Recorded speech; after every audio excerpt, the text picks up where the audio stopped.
মনিকা, হ্যাঁ, এটা কি জাতের হাঁসের বাচ্চা? এটা হচ্ছে খাকি ক্যাম্বেল। খাকি ক্যাম্বেল হাঁসের বাচ্চা।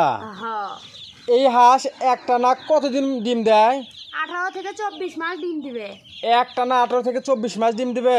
হ্যাঁ, কোনো প্রকার থামাথামি নাই? না, কতদিন বয়স থেকে ডিম দেওয়া শুরু করে? এটা হচ্ছে 3.5 মাস বয়সে ডিম দেওয়া শুরু করবে এগুলো হাঁস। 3.5 মাস বয়স থেকে এরা ডিম দেওয়া শুরু করবি?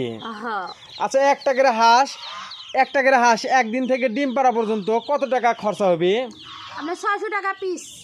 একটা করে হাঁসের পিছনে 600 টাকা করে ইনভেস্ট করতে হবে। হ্যাঁ, আচ্ছা, এই হাঁস যদি কেউ 100 হাঁস লালন পালন করে, সেক্ষেত্রে ডিম বিক্রি করে মাসে কত টাকা ইনকাম করতে পারবি? আপনি তাও ধরেন যে 10 থেকে 15,000 টাকা ইনকাম করা সম্ভব। 100 হাঁস যদি কেউ লালন পালন করে 10 থেকে 15 হাজার টাকা ইনকাম করতে পারবি। হ্যাঁ।